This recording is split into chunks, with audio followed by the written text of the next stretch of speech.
ساڵانە زانکۆی پۆلیتەکنیکی سلێمانی چالاکی خۆی لە مانگی چوارە بۆ ماوەی هەفتەیەک درێژە پێداوەیەکێ لەو چالاکیانە ئێمڕۆ بەسراوە ئەویش سیمپۆزۆم لەسەر پاراستنی خۆراکە بابەتێکی زۆر گرنگە بۆیە پێویستی بە گەنگەشێکی زۆرێ لە بینی تۆژەرەکانی زانکۆکانە کە ئێمڕۆ زۆربیان هەموو لێرە ئامادە بوون. ئەبێ وەزارەتی خوێنی باڵا و لەگەڵ وەزارەتی کشتتوکاڵ ئەبێ هەمانگیە بکە لەسەر مبارەت چونکە ئەو مادی موبیدانی کە ئیسە لە بازاڕە هەیە هەموو جێی سەرسوڕمان و ترسناچیە کە لەلایەن هەم فەلاحەکانمانەوە بەکارێت هەم لەلایەن بزنسمانەکانمانەوە کە نییە بیوتی زجاجیانێ کە ئێمەش ئەو خوراکی کەیت کە لێرە لە ناو شارانیە ئەفرۆشێت هەمووی جێی سەرسوڕمانە یعنی جێی بەبێ ئەوی دراسە نایزانە هاوڵاتی نازانێت چۆن ئەم موبیداتانە بەکارێت چۆن ئەم دەرمانە بۆ پێگانی ئەم سەوزە و لەگەڵ میوە بەکارێت جگە لەوەش ئاسایشی خۆراک جگە لەوە ئێمە خواردنێکی زۆرمان لە دەرەوە بۆیە تاوە دەکرێت ئەوەش پێویستی بە کۆنتترۆڵ هەیە لەبەرەوە بێ بەکوتی لەبەرەوە بێ هەمانیەکی باشە بە لە بینی وەزارەتی خوێنی باڵا و وەزارەتی کشتتوکاڵە. بە بۆنەی ساڵیادی زانکۆی پۆلیتەکنیکی سلێمانیەوە سنتەری توێژینەوەمان لە زانکۆی پۆلیتەکنیکی سلێمانی هەستا بە ڕێخستنی ئەم سمپۆزیۆمە کە پێک هاتووە لە 5 سیمیناری جیاواز کە مامۆستایان و توێژەرانی زانکۆی خۆمان بە هاوبەشی لەگەڵ چەند زانکۆیەکی ترا پێکەوە ڕێکخراوە بۆ پێشخستن و پەرەپێدانی توێژینەوەکانیان. ئەم سمپۆزیۆمە سەبارەت بە ئاسایشی خۆراکە ئاسایشی خۆراکە ئێستا بۆ کاتی ئێستامان مەوزوعێکی زۆر گرنگە. گرنگەکەی خۆی لەوە بینێتەوە کە ئێمە هەموو ئەو خۆراکی کە بەکاری ئەهێنین هەموو ئەو خۆراکانی کە ئێتە سەر مێزەکانمان هەندێک جار نا بەڵکەوتوانین بڵێن زۆربەی کات زۆر بە خۆش باوەڕانە ئەچینە بازار ئەچین ئایان کڕین و ئاین لەسەر مێزەکانمان ئایان خۆین بەبێ ئەوەی بیر لەوە بکەینەوە ئەم خۆراکە چۆن بەرهەم هاتووە. خۆراکان بەهۆی بەکارهێنانی قڕکەری کیمیاویەوە بەشی زۆری لەباتی ئەوی بێتە خۆراکێک بۆ جەستە بۆتە ژەهرێک بۆ جەستە. سمپۆزیۆمەکە ئامانجەکەی ئەوەیە ئەو قڕکەرانە ڕوونکاتەوە ئەو قڕکەری کیمیایانە ڕوونکاتەوە کە بەکار ئەهێنرێت شێوازی بەکارهێنانەکانی چۆن بتوانین جێگرەوەکانیان بەکاربێنین بۆ ئەوەی خۆراکێکی تەندروست بێتە سەر مێزەکانمان لە ماڵەوە چۆن بتوانین بڵاوی کەینەوە بە هەموو کوردستانە کە بتوانین هەموو سیستەمی خۆراکی کوردستان بەرەو سیستەمێکی تەندروست بەرین. سیمپۆزیۆمەکە وەکو وتم خۆی لە 5 سیمینارە بینێتەوە. سیمینارەکان پاش 5 سیمینارەکە پەنەڵێکی گفتوگۆ مناقەشەکردن دروست ئەبێت کە کراوەیە بۆ هەموو میوانەکان و بۆ هەموو مامۆستایانی زانکۆ کە ئامادەن کە بتوانین پرسیار وەڵامیان جواب بینەوە سەبارەت بە شێوازی چارەسەرکردن و چۆنێتی چارەسەرکردنەکان چۆن بتوانین ئەم بارودۆخەی کە هەمانە کە پەیوەندی بە تەندروستی خۆراکەوە هەیە چارەسەر بکەین.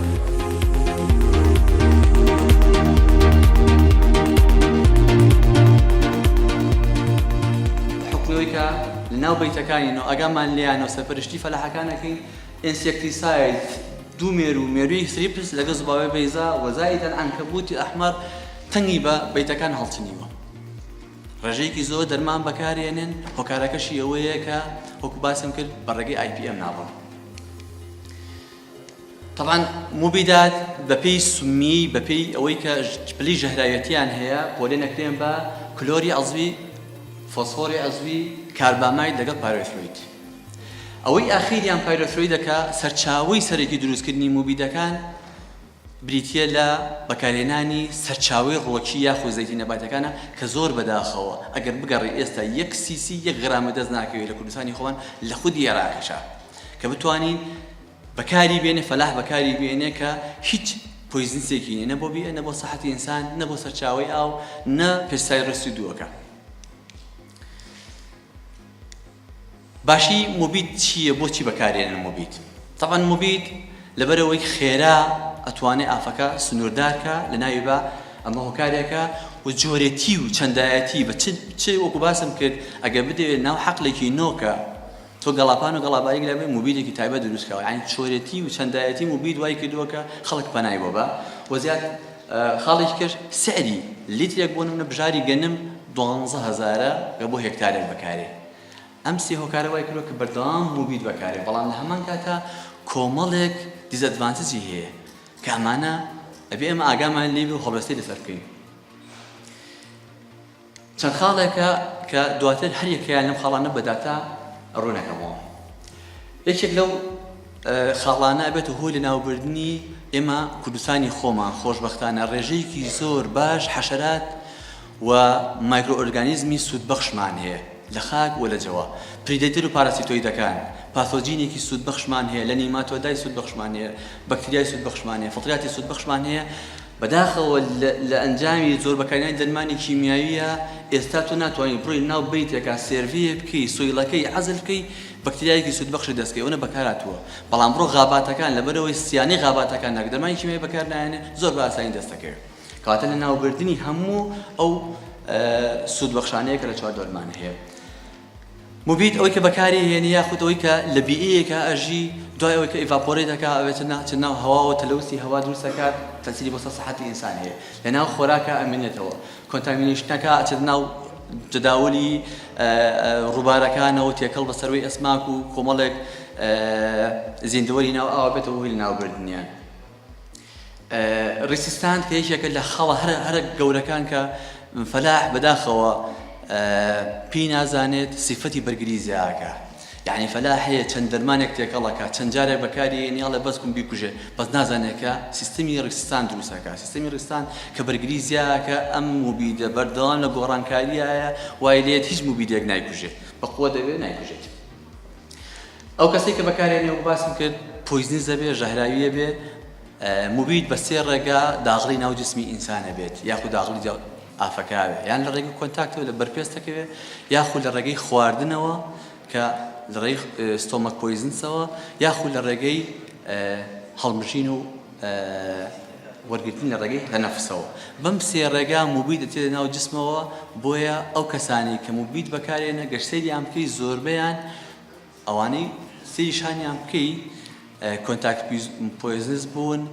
لەبەرەوەی مزەخەکانیان ئەو نەپڕ کرد و پیا ڕژاڵە کێشەی نییە دواتیش ئێمە سەر یەکێکە و چەند نەخۆشیێکی کەش کە سەلمێنراوە لەسەر سەحەتی ئینسان ئەو ماپەی کە ئیبینێن ئەمە لە ساڵی 1990 لە ڕایان ڕێخای فاو هەتاوەکو 2016 پێمان هەڵێ کە ڕێژەی مبید بەکارهێنانی ئەم ڕەنگە جەرگی کە موازح دیارە مەتیقەی ئاسیا تقریبا یابان و سین و لێرەشەوە رووسیا و لێرە ئیتالیا و بەشی باشووری ئەمریکا ڕێژەیەکی زۆری مبید بۆ هێکتارێک مقارنە کراوە 6 کیلۆگرام بەکارێن بۆ هێکتارێک خۆشبەختانە لای خۆمان لە ڕووی ئاسیاوە ڕەنگێکاڵە 0.37 کیلۆگرام یعنی تقریبا 370 گرام بۆ هێکتارێک بەکارێت ئەگەر سەیری ئەم لاین چارتە بکەین بە هەمان شێوە لە ڕێکخراوی فاو کراوە لە 1990 بۆ 2016 کیشوەری ئەفریقا بە سابتی ماوەتەوە تقریبا لە نەگەشتە کیلۆگرامێک بۆ هێکتارێک بەکارێنێ ئەوەی سەری سەرەوە ئاسیایە تقریبا نزیکی 3 کیلۆ نزیک بۆتەوە لە 3 کیلۆگرام بۆ هێکتارێک بەکارێن ئەڤیرێجی هەموو وڵاتەکان لە عالەمە تقریبا 2.6 کیلۆگرام بۆ هێکتارێک بەکارێنێ ئەوەی خۆشبەختانەیە لە عێراقا هەتاوەکو 2016 بەڵام ئەوەی ئاگادار بین بەهۆی قیرانی داراییەوە لە 2016 بۆ 2019 بە ئێستاشەوە زۆربەی فەرمانبەران ئیشی یەکەمیان واز لێناوە چوون تۆ سەر ئیشی زراعی زۆر بەداخەوە کەم قسەی ئاکەم فەلاح کە ئیشی فەلاحەتی خۆی ئەکاو ثابت بووە لەسەر ئیشی فەلاحەتەکەی زۆر باشی دەرمانی کیمیایی بەکارێنێ لە چاو کەسێکی احترام هەیە خوێنەوار کە ئیشی دووهەمیەتی فەلاحەتی بۆیە ئەمە من ئەمریکا باسەکرێت تقریبا لە عێراق تاوەکو 2016 خۆشبەختانەیە تقریبا نزیکی 400 غرام بەکارهێنرێ بۆ هێکتارێک بەڵام 2007 و 2018 و 2019 زیاتر بەکاتەوە بۆ باسنگە لەبەرەو خاڵە مبید بەشێکی گشتی وەک باسم کە تەسیرەکات لەسەر سەحەتی ئینسان بێتە هۆی چەند پۆیزنزێک چەند ژەهراوی بوونێک دوو مستەڵەح هەیە لە علمی مبیداتە acute poisonous یان دانجا لەگەڵ chronic poisonous ژەهراویبوونێکی حاد خست لەگەڵ ژەهراویبوونێکی مزمن درێژخایەن ئەوەی کە درێژخایەنە ئەوەیە کە جرعەک زۆر بە کەمیەتە ناو جسمی ئینسانەکەوت لە هەر سێ ڕێگەی کە باسم کرد چ کۆنتاکت بێ چ ستۆماک پۆیزنس بێ یاخود لە ڕێگەی هەناسەدانەوە بێ بەڵام حادەکە ئەوەیە کە کەسێک جرعەیەک ئەخوات جرعەیەکی زۆر لە مووی دەخوا پۆیزنس دەبێت و ئەبێتە هۆی مردنی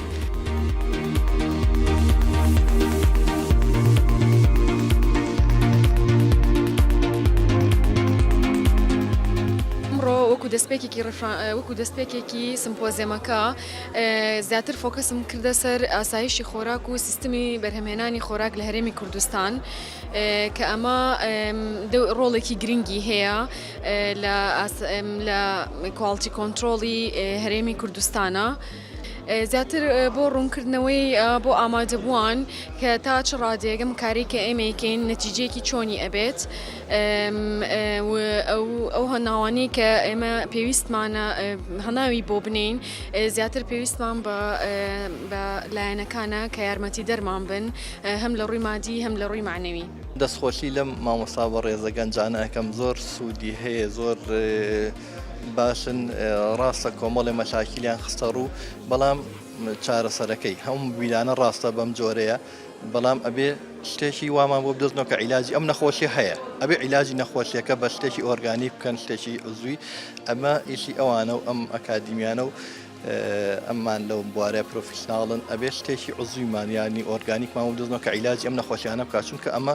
وەکو شتێکی با بڵین حق المحمیە ئەم بەیتە زجاجیانە یاخود وەکو شتێکی دەواجین و ئەبێ مەوادەکانی هەمووی بۆ دابین بکەیت چونکە ئەو بەرهەمە کەمە لە خاک بەرهەمێکی زۆر لە خاکی کەما بەرهەمەهێنین ئەبێ شتەکانی بۆ دابینکەین وەک بە تەواوی وەکو مریشکی دەواجین هەرگەر نەقسێکی هەبێ ئینتاجەکەت ناداتێ.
ئێستا سوپیان و پیاوڵاتە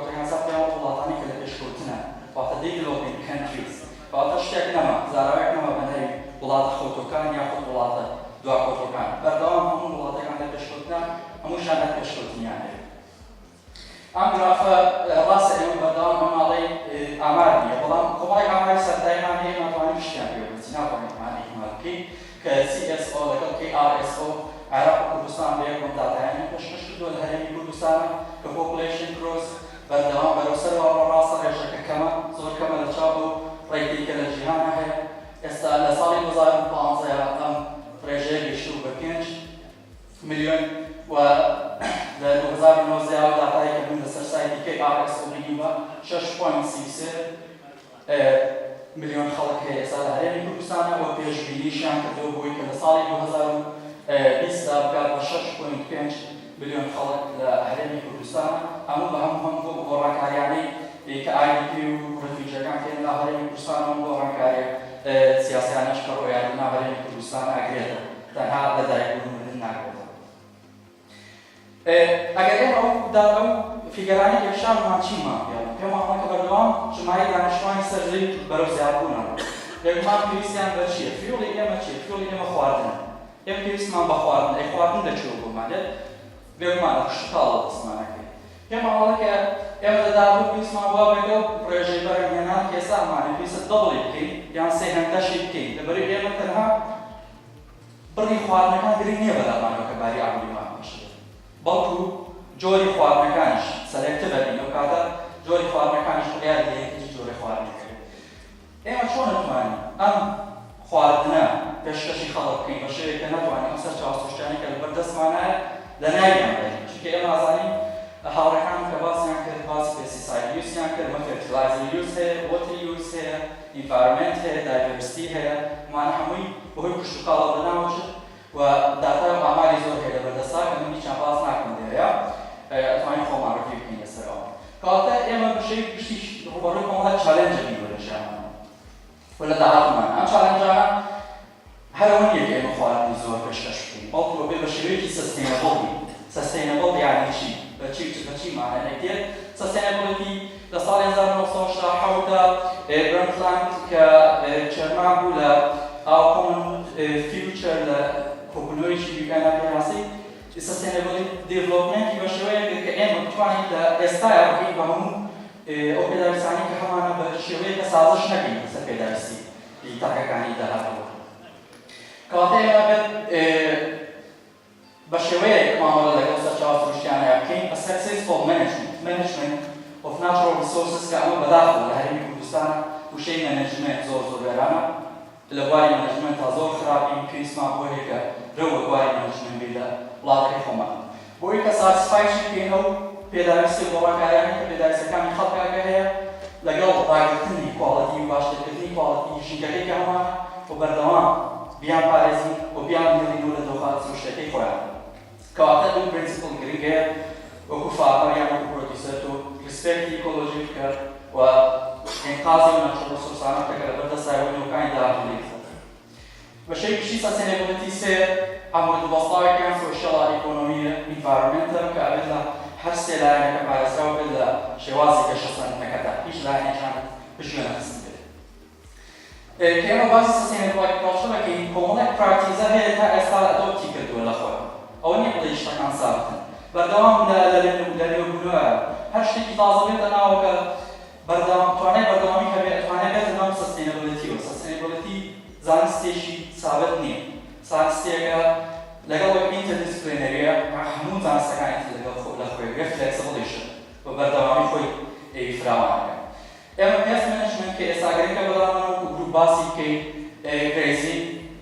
کە بایۆداینامیک گرنگی پێ سۆڵ کۆمپنسیشن conservation, water conservation, nutrient management, marketing, diversity, renewable energy, rural livelihood development as well گرنگی پێ بدرێت کە دۆخی ژیانی بەرهەمهێنەرەکانیش باشتر بکەین. ئێمە پێست مەنێجمنتە ئاواستن لێرەیە. لە پێست مەنێجمنتە ئێمە مامۆستاڕێبوار باسی integrated pest managemenتی کرد بە تەواوەتی sustainable agriculture IPM adopt کردووە بۆ شێوازەی کە هەیە بۆ شێوازەش کە بەردەوام لە گەشتسەندنایە. خۆی لە چیا گرێتەوە مامۆستاڕێبوار هەمان فیگەری شاردا cultural وادەت و hygiene خۆپاراستن. لە خاڵێکمان پێ دەڵێ خۆپاراستن لە چارەسەرکردن باشترە و پاشان بۆ میکانیکەڵ یان فیزیکەڵ تۆ حەشەرەیەک شتێکە بینی بەدەستە ناوێ یان کۆمەڵێک ڕێگەی تر هەیە وازان کۆمەڵێک دکتۆری بەڕێزای خۆمان کاریان کردبوو لەسەرەوە وازان ماستەر دکتۆراشی لەسەر هاتەوە چۆن بە شێوەیەکی فیزیکەڵ ئەم حەشەراتانە کۆنترۆڵ بکرێت و پاشان خاڵی دوای ئەو بایۆلۆژی کە تا ئێستا لای ئێمە تۆزێ کار کراوە کار زۆر کراوە بەڵام تا ئێستا کە زەو نەچۆتە دوای بازرگانیەوە کە لە ئێستایە لە قیمەی بازرگانی بایۆلۆژیکال کۆنتڕۆڵ و پاشان کیمیکەڵ کۆتا خاڵی کارکردنە ناوەڵکردنە لەگەڵ پێستا لە IPM کە ئەمیش ئەتوانین لە بازنە ئینتیگرێتد کڕۆپ مەنیجمنت تا خۆی بگرێتەوە ئەویش لە ئینتیگرێتد فارمینە بڵێ لە باوەش گیراوە و هەموو ئەمانش لە سستینەبڵ ئەگریکەڵچەرە لە باوەش گیراوە. ئێمە وەکو گروپێک کە کارەکەین لە بایۆلۆجیکەڵ کۆنتڕۆڵ ئەتەربیسی تەواومانەیە ئەگەر سێری داتا ئەو ڕسێرچانە بکەن کە لە جیهان ناکرێت لەسەر biological control agentەکان زیاترین ژمارەی پێپەر بڵاوکراوەتەوە لە کوردستانی ژمارەیەکی زۆر و خۆشمان لەگەڵ مامۆستاڕێک بارە پێپەرمان هەیە بەڵاومان کردووەتەوە لەسەر ئەو بابەتە. ئێمە گروپەکەمان بەناوی Agricultural Science Research Groupەوە پرۆجێکتێکمان هەیە ئێستا کە کاری لەسەرەکەی Biocontrol of Plant Pests through Biopesticides and Biotechnology. ئەمە تایتڵی کارەکەمانە تایتڵی پرۆپۆزەڵەکەمانە کە کاری لەسەرەکەی. بە شێوەیەکی گشتی ئێمە تایملاینێکمان هەیە ئەم تایملاینەکانمان لەسەر کردووە سەرەتا ئێمە کۆئۆپرێشن لەسەر ئەساسی کەفاءەت بووە یان لەسەر ئەساسێکە پەیوەندیش ببین لەگەڵ هەر کەفاءەت بووە بێگومان یەکتر لەگەڵ یەکا کۆبینێتەوە شەیری ئایدیامان کردووە و ئەم ریسەرچ گروپەمان بەیەکەوە دامەزراندووە سکێجوڵێکمان بۆ خۆمان داناوە پرۆپۆزەڵێکمان دروست کردووە و لە دوای ئەو سەرڤەیەکەین ئێستا لە خاڵی سەرڤەیەن فۆرم و کوێشنەریمان داڕۆژ کردووە کۆمەڵە فۆرمیشمان بۆ گەڕاتەوە بەڵام تا ئێستا داتەکانمان ئەنەلایز نەکردووە. و پاشان ئێمە دۆکومێنتەکەی بۆ ماپینیش دروست دەکەین ئەگەر بتوانین ماپێک دروستکەین بە سەرڤەی بۆ نمونە کێشەکان لە شێوەی ماپێکا بڵاو بکەینەوە یان لە پێپەرێکا لە ریسێرچێکا بۆ نمونە جۆری نیماتۆداکان تا ئێستا نازانێت چ جۆرێکی نیماتۆدایە ڕەڵێ نیماتۆدایە یان کۆمەڵە کێشەی ترمان هەیە نازانێت ئەم کێشانە چی ئێمە لە سەرڤەی ئەو کارانە ماپینەکەین دۆکومێنتیانەکەی دایگنایزی نەخۆشەکانەکەی کێشەکانەکەی پاشان دەچینە ستێپی چوارم کە ئۆپن فیلد و گرین هاوس و لابستەدیە کە هێشتا دەستمان پێ نەکردووە و پاشان ئەچینە دەیتا ئەنالیسیس و رایتینگ ریپۆرتس کە بەردەوامی ئێمە ریپۆرتمان لێ بۆ سەنتەری توێژینەوە و پاشان ریپۆرتەکانیشمان پەبلیش دەبن و لە کۆتایی شاتەکەم فرۆشش کە کۆتایی پێنایە کە لە خاڵێکا بۆستێ بەردەوام ناوی گروپەکە بەناوی Agricultural Science-ەوە توانێت فراوانبوونی هەیە تەنها لەسەر بایۆپێستیسایدز. ئێمە بۆ نمونەتێک گروپمان هەیە ئایدیاشمان هەیە کە شێرمان کردووە لە خۆمان بۆی کە بگەینە ئینۆڤیشن و دیڤلۆپمنت بەڵام پێویستمان بە خاڵێکی تر هەیە بێگومان کە بەردەوام بۆی کە بەردەوامیمان پێ بدات ئەویش فاینانسە. گروپەکە خۆیان بە هاوکاری توانیان کۆمەڵێک فاند بدۆزنەوە کە ئەمە ژەگەی دڵخۆشی کەسە کۆمپانیای کوردیەکان هاندێک ریسەرچەرەکانی کە فاندێشیانەکەن بۆی کە بەردەوام لە ریسەرچەکانی ئەمە دڵخۆشکەرە هیوادارم کە بەردەوامی هەبێت و بەلە برێوسنێت لە کۆمەڵێکەمان. ئەگەر سەیری ئەم مابە بکەن فاندی بۆ نمونە سپێنچەر ئەو پارەی کە سەرفەکەیە بۆ ریسەرچ لە وڵاتانی دنیایە ئەمریکا لە قمەیە سین یەکێکە لە وڵاتانی کە بەردەوام لە کێفەکەی ئاژانتر دەرەکەوێت ئەمە کێربی ئەمریکا بینین کە بەردەوام لە قمەیە و بەشێکی زۆر پارە سەرفەکە بۆ ریسەرچی دیڤلۆپمنت وەسینیش ئەگەر ببینین لە ماوەیەکی کورتدا بۆ گورن ئەمەیەکێکە بەرز بۆتەوە بەرناواسیشە وڵاتە ئەوروپیەکانە بینن و لە دوای ئەوش وڵات یابانە بینین کە کێفەکە هێشتا هەلەسەر وڵاتەکانی ترەوەیە کەواتە وڵاتانی کە پێشکەوتون و لە پێشکەوتنێکی خێرایان گرنگیان داوە بە ریسەرچ و پارەیان بەسەر. ئێمە وەکو باسم کرد ئۆبزەروێشنمان کردووە لە خۆمان دانیشتین کە کار بکەین ئۆبزەروێشن کردنی کێشەکانمان کردووە و پاشان سەرڤەیەکەین ئێستا لە دوایە چین لەسەر ئەپلاید ریسەرچ کاری ناوچەکەکانی یان کاری مختبەریەکەی. لە سەیادێ ئۆبزەروێشن کارەکانمان داگیر کردووە لە سەیاسی سەرڤەیە کە ئێستا لە پرۆسەکەیان و پاشان ئەچینە ناو کاری لاو و فێڵەکانەوە کە ئەمەش بێگومان ئۆبزەروێشن بەردەوامیە بە کارەکان. چونکە ناتوانین لە خۆمانەوە ریسەرچ بکەین لەسەر بنەمای کێشەی خەڵک بوو. کەواتە ئێمە ئەگەر ASRG ئێمە دەستمان بێت لە پۆلیتەکنیکی ریسەرچ سنتەرە ئەو کارانەی کە ئێمە یەکەین لە چیا خۆی بینێتەوە لە بایۆفیزیک پلان بە شێوەی کە بە کڕۆپ و ئینتەرکڕۆپ بەکارهێنین ئێمە لە ریسەرچەکانمانە و پاشان بایۆتەکنۆلۆژی کە لێدینەکەی بێگومان دکتۆر نەفرۆزە بێت و پاشان لە کۆتاییە بایۆ معنی ئێستاش کە کارەکەی ئێستاشمانەوە و هەنێ مایکرۆۆرگانیزمشەیەک بەکارهێنێت بۆتانیکڵ فەنگڵ بێگومان ئێمە کارەکەی لەسەر ئەم ڕسمانێکی بنفیگەرەکان ئەمەش بۆ مەبەستی چییە ناونیشانەکەمان کە باید کۆنتڕۆڵ بەشێکی ئیفێکتیڤ هێڵسی ئیکۆنۆمیک پێست کۆنتڕۆڵ مەتۆد بدۆزینەوە لە ژیرەکەمان بۆی هێڵسی ئەند سکیور فود پرۆدەکشن سیستمێک لە هەرێمی کوردستانە بنیان بدەین لە پێناوی کەمکردنەوەی ئەو کێشانەی کە هەیە کە human health problem-ە environmental climate change و biodiversity ڕووزەکە لە ئێستا هەستمان پێ نەکردووە کۆمەڵێک پرۆفیسۆری عزیز کاری لەسەرەکەن ئێستا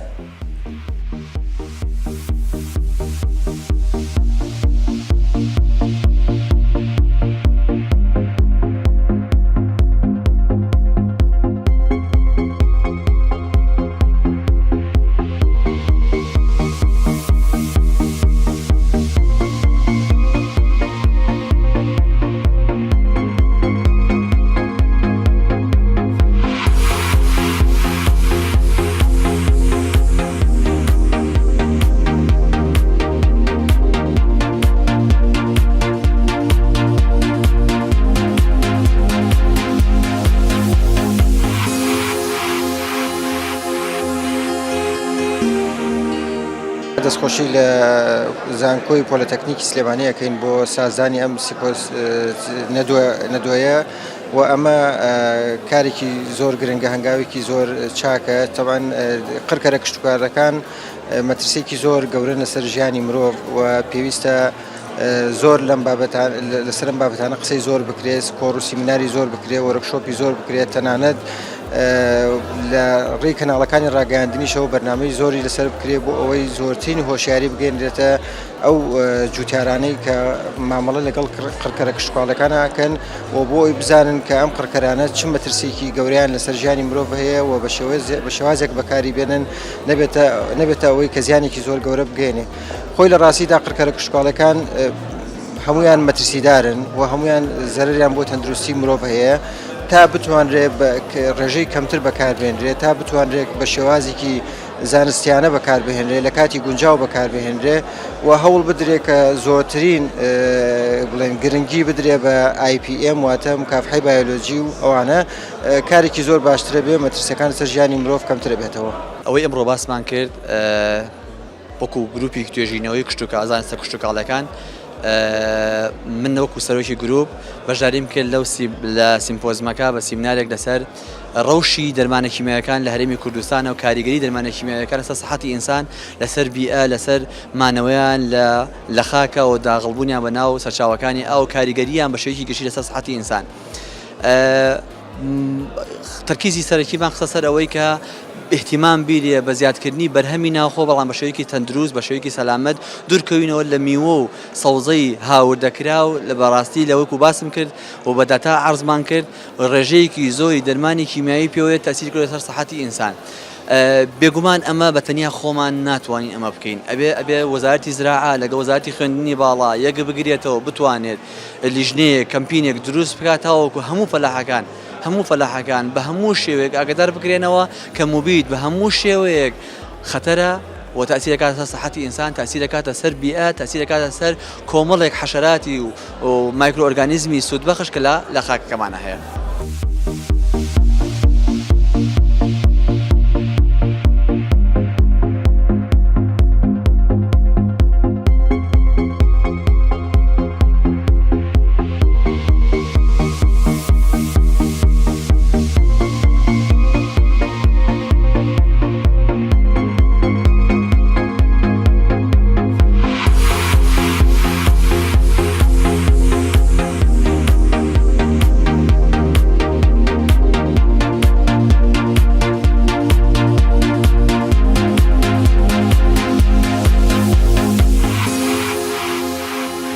Biotechnology and pest control using resistant gene for durable control system. ئێمە لەم وێنەیە بۆ ئەوانەی کە شارەزایکی وتویان لە نەخۆشییان نییە ترایەنگڵێکمان هەیە دیزیز ترایەنگڵێکمان هەیە کە چیتی ئەلەمنتەکانی چییە پاسۆجینە واتە کاژوەڵ ئیجتە هۆکارێکی نەخۆشیێک هەیە لەگەڵ هۆست واتە خانەخوێ کە بتوانین لەسەری بژی و لەگەڵ ئینڤایرۆمنت هەیە یعنی ئەم سێشتە ڕەبتێکی دایرێکتان هەیە بەیەکەوە یەکێک لەم ئەلەمنتانە نەمێنێ نەخۆشی دروست نابێت. وای ستادی پلان مایکرو ئینتراکشن واتای ئەمە ئینتراکشنانەی کە لە نێوان پلانت و پاسۆچینە دروستە بێ بۆچی ئێمە پێویستە دراسی بکەین. یەکێک لەو خەڵانە کۆمەڵێک بەنیفیشنڵی هەیە واتە کۆمەڵێک ئیسفادەی هەیە بۆ نەباتات کە ئەویش وەکو چییە نایترۆجین فیکسیشن یاخود فۆسفۆر ئەڤیلەبڵیتی لەناو خاکە. Plant disease are significant in agriculture واتە لەناو زراعەتە زۆر ئیسفادەیەکی گرنگی هەیە. نەخۆشی ڕۆژی can spoil quality of crop plant واتە تایبەتمەندێتی بەرهەمەکانمان لە ناوەچێت ئەگەر نەخۆشیمان هەبێت. Plant disease can significantly reduce crop yield وەکو مامۆستا ڕێبار باسی کرد فامن پۆتێتۆ کە لە قەرنی حەڤەیە ڕوویە لەبەر ئەوەی ئەوان لە ئێرلەندە ڕوویە لەبەر ئەوەی ئەوان زیاتر احتیمالی کوردیان لەسەر کۆنسیومی پەتاتە بوو و پەتاتەش تووشی پۆتۆتەبڵایت بوو لەبەر ئەوە نسبەت تقریبا 1 ملیۆن کەس بەهۆی ئەو نەخۆشیەوە لە ناوچووکاتە دراسەکردنی نەخۆشی ئەهەمیەتی تایبەتی خۆی هەیە. Some definition پێویستە ئێمە بیزانین سیمبایۆسیس واتە لەگەڵ پاراسیتیزم واتە سیمبایۆسیس واتە هەم هۆست و هەم پلانتەکە ئیسفادە بە یەکتری ئەگەن و لەسەر یەکتری ئەتوانن بژین. پاراسیتیزم ئەوان پاسۆچینە وەکو پاسۆچین وایە کە لەسەر خانەخوێکە ئەژی و خانەخوێکە تووشی چیەگە تووشی نەخۆشیەگە وانێ ئینتراکشنی کەشمان هەیە کە هیچ تەسیرێکی سلبی و جاری لەسەر یەک دروست ناکات. Crop protection and challenge crop plant واتە بەرهەمە ڕۆکیەکان سەرچاوەیەکی چین سەرچاوەیەکی خۆراکین سەرچاوەیەکی زەیتین سەرچاوەی فایبەرن کە لە سناعەتە بەکارێت و هەروەها بۆی ئێمە بەرهەم بە شێوەیەکی ماکسیمەم بهێڵینەوە پێویستمان بە کۆمەڵێک ئینپوت هەیە. یەکێک لەو ئینپوتانە چییە؟ ئەمریکای فەرتیلایزەر واتە ئێمە سەماد ئیزافە بێت بۆی ئینتاجێکی بەرزمان هەبێت ئەوەش کۆنسکوێنسی خۆی هەیە طبعا بۆ ئینڤایرۆنمنت بۆ پێستیساید ئەوە مامۆستا ڕێبار زۆر بە تەفاسیلی باسی کرد کە تەسیرەکات لەسەر ئینڤایرۆنمنت بایۆدایڤەرسیتی لەگەڵ هێڵسیشە ئێرگەیشتنیش یەکێکە لە ئینپوتەکان. ئێمە وەکو بریدەرێک وەکو ئەو کەسانی کە لە مەجالی تەربیەی نەباتاتە ئیشەکەین هەدەفی سەرەکیمان چییە؟ هەدەفی سەرەکیمانەوەیە کە ئێمە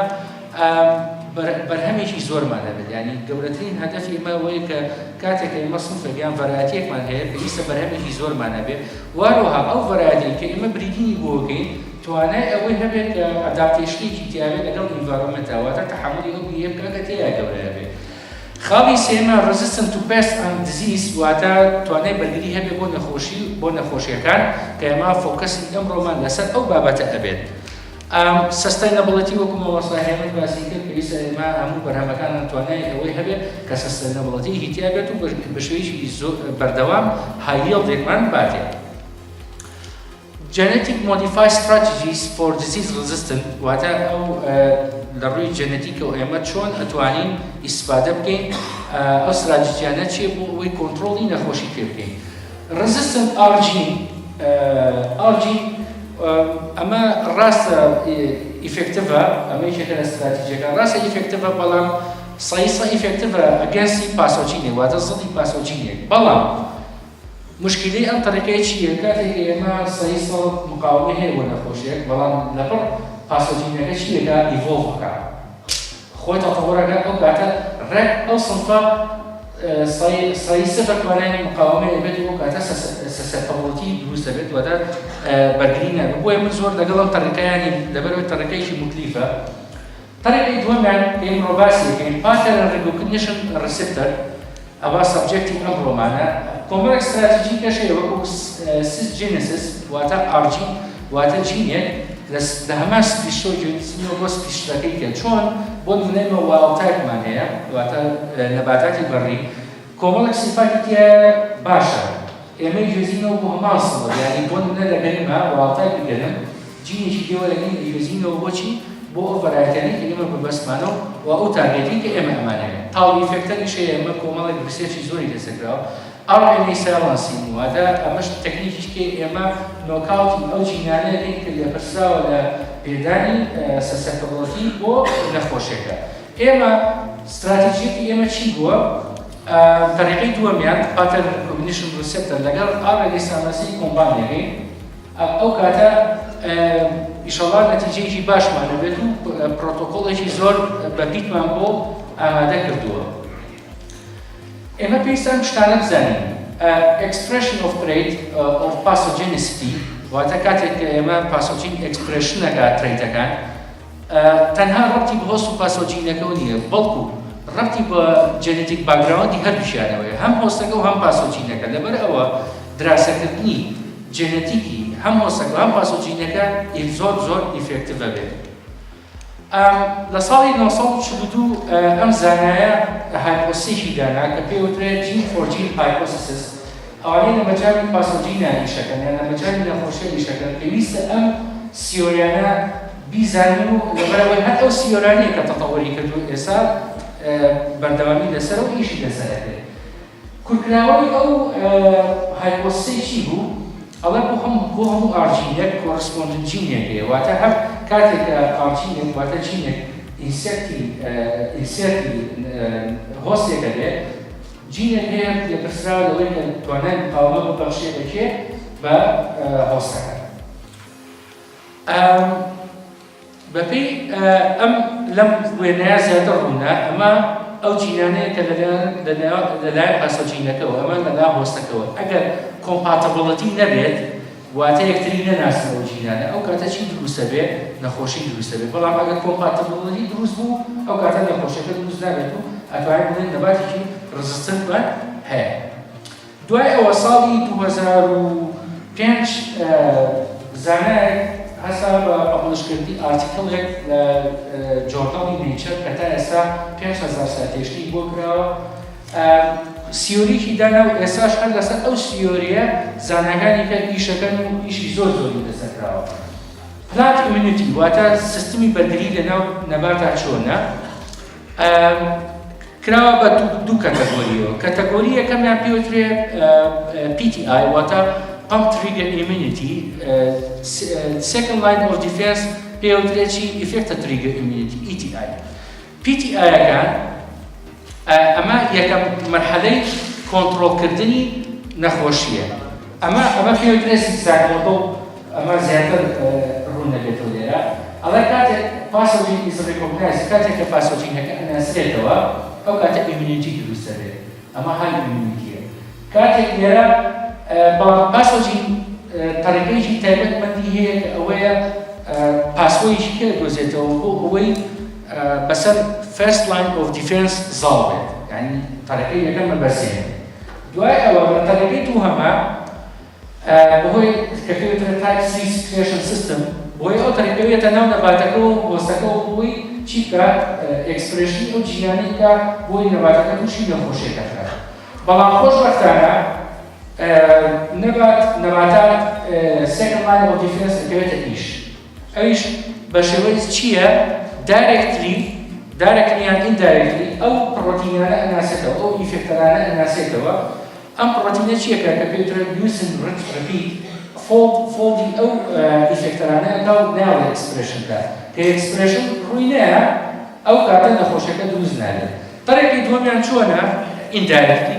mucin repeatەکە چی پێوەیە؟ گاردیکی پێوەیە، واتە وەکو گاردێک وایە ئەیناسێتەوە. ئەجێت چیەکە ئەتاچەکە بە ئیفێکتەرەکە ئەو کاتە ئەمیش ناوێت نەخۆشیەکە دروست بێت. بەڵام پاسۆجین کاتێک کە پەلاماری نەباتێک هەیە یەک ئیفێکتەر داخلی نەباتەکە نابێت. لاوەی نەباتەکە کۆمەڵێک ئیفێکتەر بناسێتەوە، بەڵام کۆمەڵێک ئیفێکتەریکە هەر ئەبێتە هۆی نەخۆشیەکە. ئەمە بە شێوەیەکی تەوزیحی چۆنە؟ ئەمە پەمپەکان پاسۆجین ئەسۆسیێشن مۆلیکولەر پاتێرن کە بەهۆی پاسۆجینەکەەوە ئەتاچێت بە سێڵی نەباتەکەەوە، دوای ئەوە ئینسێرت دەبێت، دوای ئەوە کە سیگنۆڵ لە نەباتەکەەوە یەک ئەڵێ ئەمە تووشی هێرش بوو. ئەو کاتەکە تووشی هێرش بوو first line of defense ئەکەوێتە ئیش. بەڵام لێرە بەکتریاکە چیەکە؟ ئینسێرت ئیفێکتەرەکانەکە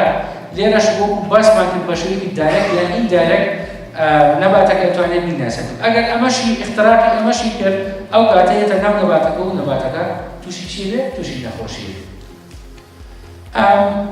لێرە ئەم هینە هەرچەندە بەهۆی داتاشۆکۆ زۆر وازەح نییە، ئەمە کۆمەڵێک ئیفێکتەرن کە ئێستا ئایسۆلیت کراون، واتە ئەزم کراون ناسراوەتەوە کە بۆی پاسۆجینەکەەوە يعني ئێمە توانین بیناسینەوە ئەمە پیپەرەکانە و ئەمە ئەو ئیفێکتانەیە کە دروستی کردووە ئایا دیفێنس دروستەکە یان سەسەتەڵەتی دروستەکە ئەو ئیفێکتەرانە ئەمە لە نیماتۆدایە کە تا ئێستا حەزم کراوە لەبەرەوەی لاینێکی ئێمە کە ئیشی لەسەرەکەی کۆنتڕۆلکردنی نیماتۆدە لە ڕووی بایۆتەکنۆلۆژیەوە ئێمە چۆن بتوانین کۆنتڕۆڵی نەخۆشی نیماتۆ بکەین کە یەکێکە لەو نەخۆشیانەی کە لە وڵاتی ئێمە زۆر زەرەرێکی اقتصادی بە بەرهێنەر ئەهێنێت. پێشەوەی ئەوە دەست پێکرد ئێمە پێویستە ستەدی جۆری نیماتۆدەکان بکەین بزانین ئایا نیماتۆدە ئەکرێت بە چەند کاتەگۆریەوە. ئەو کاتەگۆریانە بەپێی چی چێکراتەوە بەپێی فیدینگ سایت واتە ئەو موقعی کە ئەو خواردنی لێوە وەرەگرێت کە طبعاً نیماتۆد لە ڕێی ڕێگەوە داخلی نەباتەکە دەبێت و فیدینگ سایت دروست دەکات و مانیپوڵێتی ئەو جینانە ئەو منتیقەیە کات نەباتەکە تووشی نەخۆشیەکە. دوو جۆرمان هەیە سیست نیماتۆد لەگەڵ ڕوت نۆت نیماتۆد. ئەم دوو جۆرە وەکو وتمان بۆی فیدینگ سایتەکە کاینەوە جیاکرێتەوە. ئەویش یەکەمیان نیماتۆدەکە لە ڕێی ڤاسکولۆرەکانەوێتە ناوەوە ئەمە جۆرێکە لە جۆرەکانی کەێتە ناوە. جۆری دووەمیان ئینتەرسەڵۆری یاتە لە ناو خانەکانەوێتە ناوەوە. ئێمە پێویستە پێش ئەوەی دەستکەین بە پرۆژێکتەکەمان ئێستا کۆمەڵێک ئۆبجێکتیڤمان هەیە لەم ریسێرچە. نقاتی یەکەم 4 نقاطە. یەکەمە isolate and extract DNA